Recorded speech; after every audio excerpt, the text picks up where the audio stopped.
An entire world is ready for you to start your career teaching the path to wellness. Mastering the science of mindfulness. And the art of coaching. To help clients achieve mental, emotional, and physical betterment of life. Through movement, nutrition, recovery, and regeneration. Because impacting one person impacts a family. Impacting a family impacts a community. And impacting a community impacts the world. Become an NASM certified wellness coach.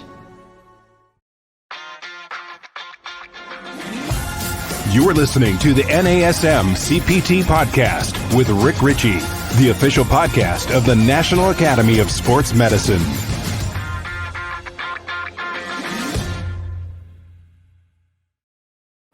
Hey, y'all, and welcome to the NASM-CPT Podcast. My name is Rick Richey, and I want to say thank you for those of you who actually reach out via email and reach out via DM. You ask questions, you feel comfortable enough reaching out to me and saying, hey, man, I've got a question based off of a show or just a question about fitness that I wanted to ask. And so what we're going to do is we're going to dip into the mailbag today.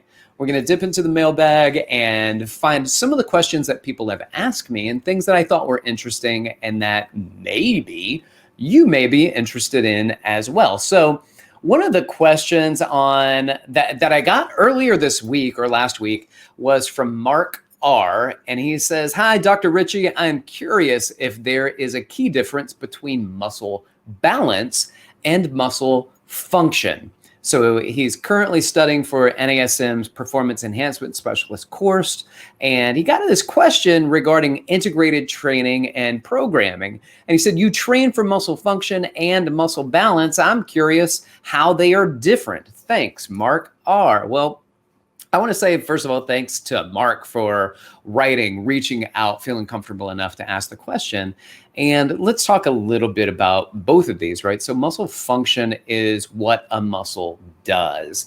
The function of a muscle would be things like flexion and extension, abduction and adduction.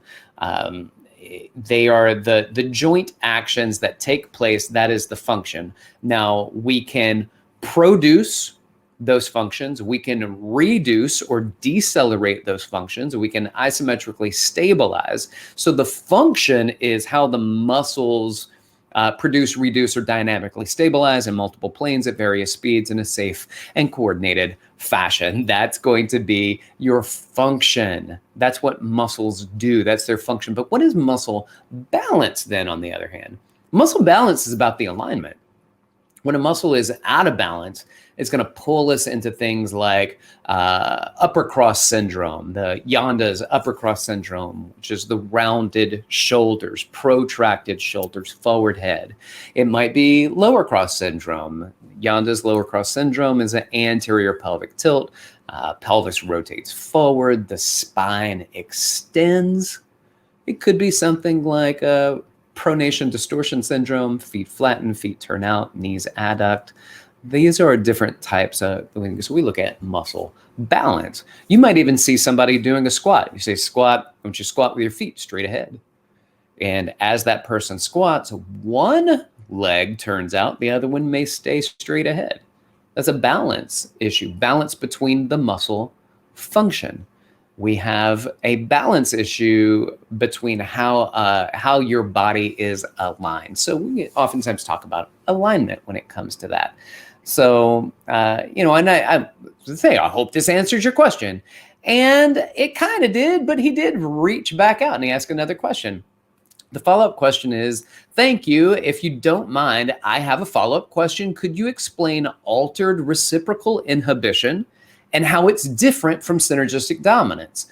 And these questions had come up from him based off of muscle function and muscle balance or imbalance. He said, I know synergistic dominance is the result of a weak prime mover. It seems like synergistic dominance is a result of altered reciprocal inhibition. And the truth of the matter is, it's possibly the case.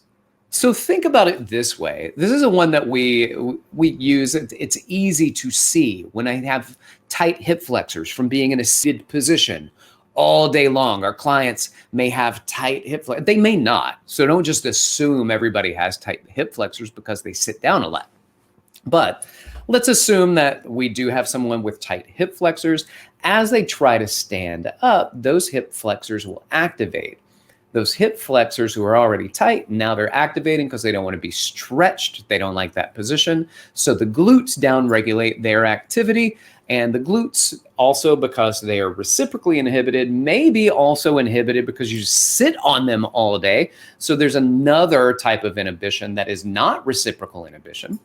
That would be autogenic inhibition, the pressure put on something. So the mechanoreceptors in the same muscle inhibit that muscle. But let's assume we've got reciprocal inhibition. So the glute max isn't firing ideally. Now what? Well, if I want to go into the hip extension, then other muscles, the synergists, have to help out. My primary mover is not doing its primary job. And so other muscles that are supporters are now primary movers. So that would be things like what? I want you to think about what they are. If you said hamstrings, you're in a good place.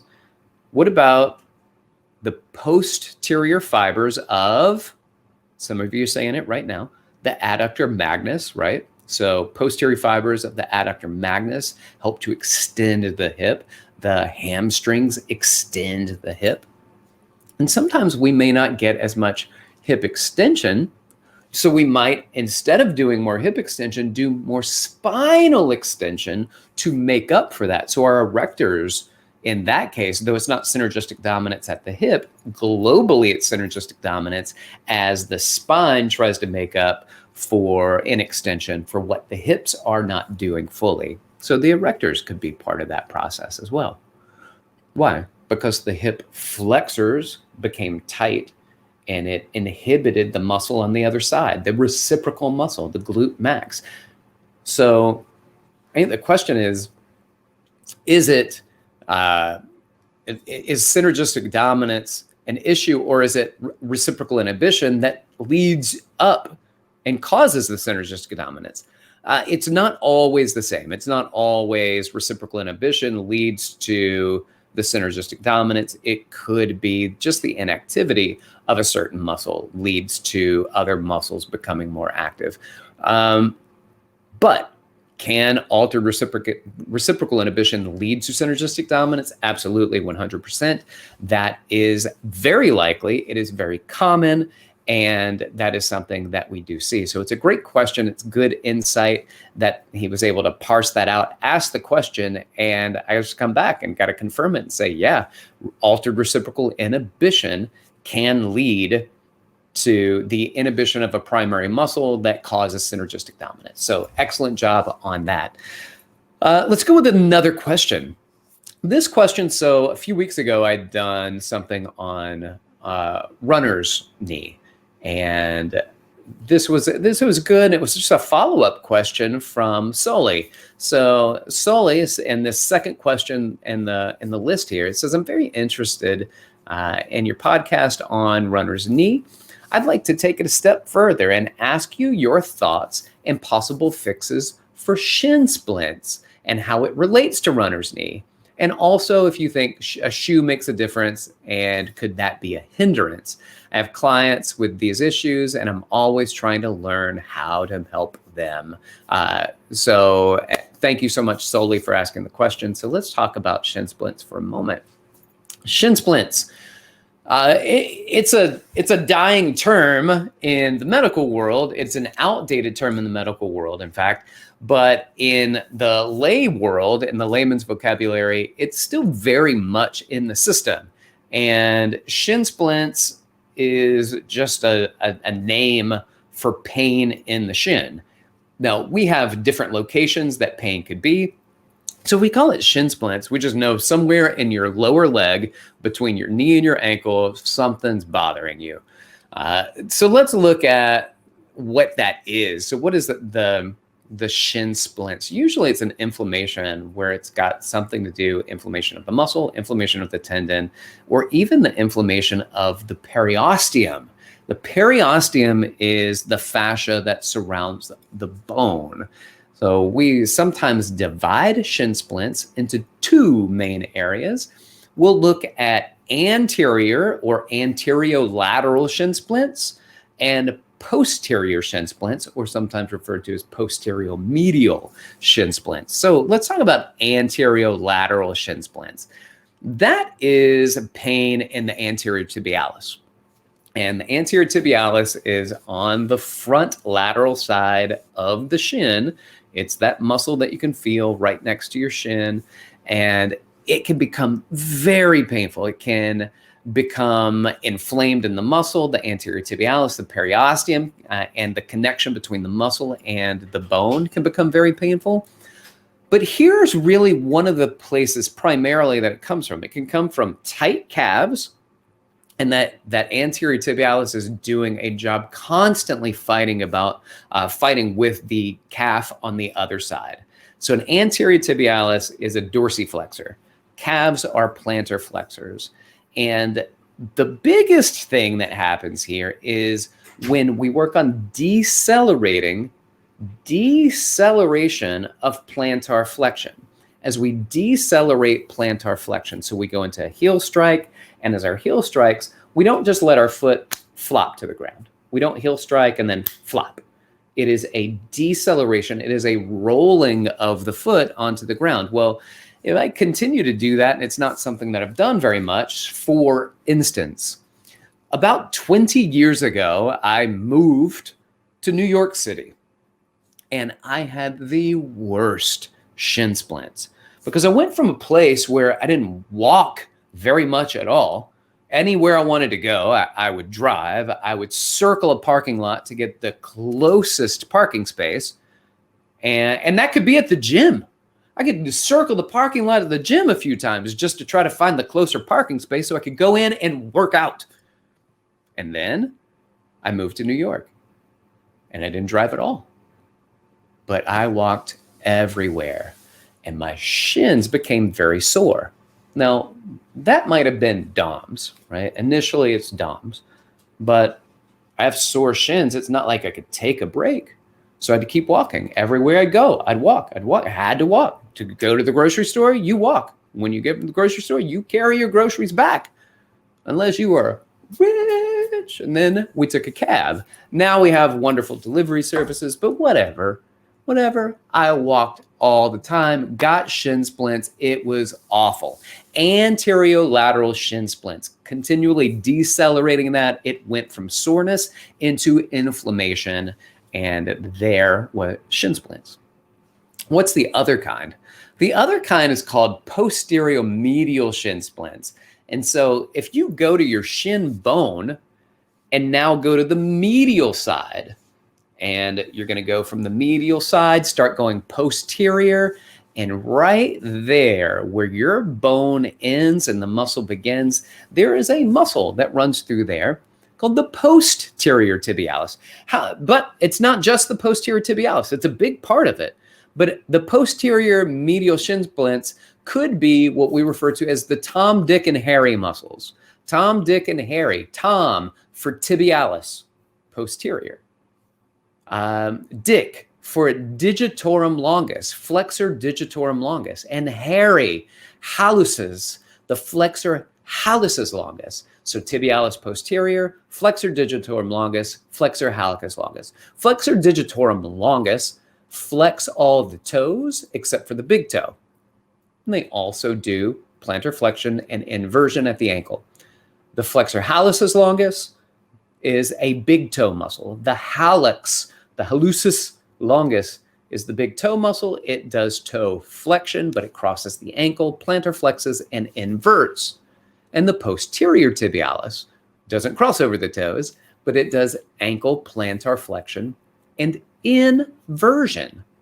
So these plantar flexor inverters start to become inflamed because oftentimes, so plantar flexion inversion, but as we take steps and we evert or pronate, then this overuse can happen, overpronation can happen.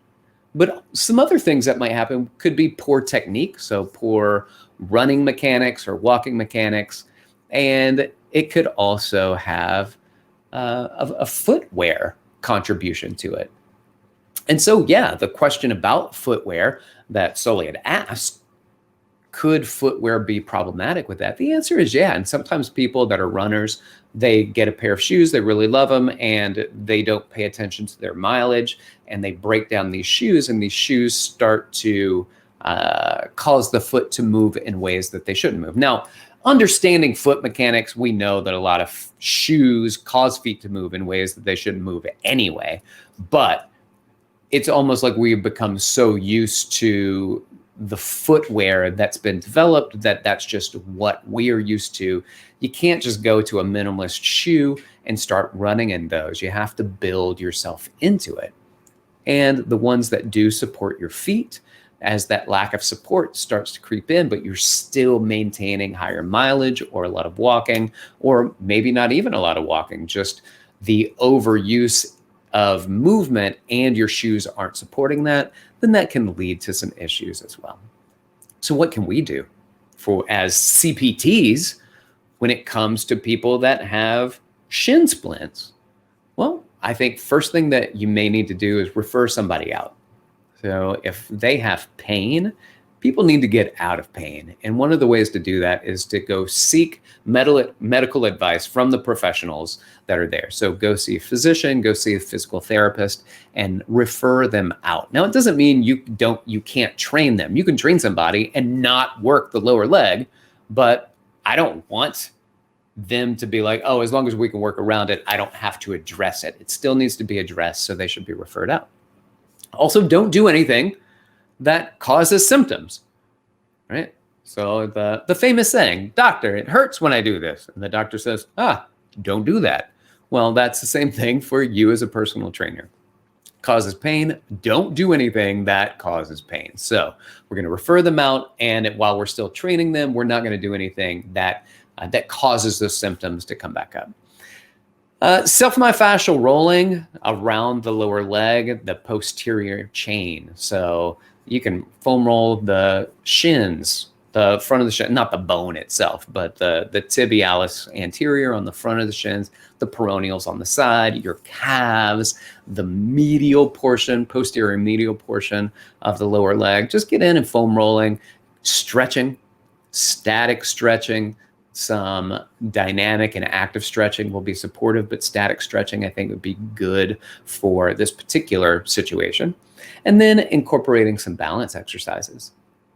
As long as that doesn't elicit the pain for the shin splints, balance exercises, causing the feet to get stronger, the muscles around the ankle to get stronger. And then also don't just have them do balance exercises, but have them do it in good form. So watching their feet, making sure they're maintaining a slight arch, that they're perching onto the ground with that single leg by trying to grab at the ground a little bit. Not hard, not just biting into the ground with your feet, but using your feet to activate. And then make sure the knee is staying lined up in the center of the foot. Because a lot of times I see people doing balance exercises, which are great that you're incorporating them, but the balance exercises, when people do the exercises, they keep going into knee valgus, and you should not be putting somebody and challenge them in a balance exercise unless they're doing it well. Otherwise, you're reinforcing poor patterns, and we don't want to do that. Well, what else? Well, when it's not painful, you can start doing some isolated strengthening for the muscles in the lower leg. It doesn't hurt anymore. Let's strengthen the muscles in the lower leg, and then that can build up some of the strength and stability that starts to minimize the pain that takes place. And then the last thing that I have on the list here is just minimizing impacts, minimizing how your client touches their foot onto the ground. Make sure that they're staying away from pain. All right. With that said, I hope that both Mark and Sully found that to be helpful and beneficial, but not just them, you too. And if you have questions, feel free to reach out to me. We'll gather a few questions, and then we'll dig into my mailbag, and we'll pull out a few of the questions that you have asked and answered them on the show. Thank you so much for listening. My name is Rick. If you want to reach out to me, you can do so. Instagram, you can DM me at dr.rickrichy, or you can email me at rick.richey, R-I-C-H-E-Y, @nasm.org. This has been the NASM-CPT Podcast.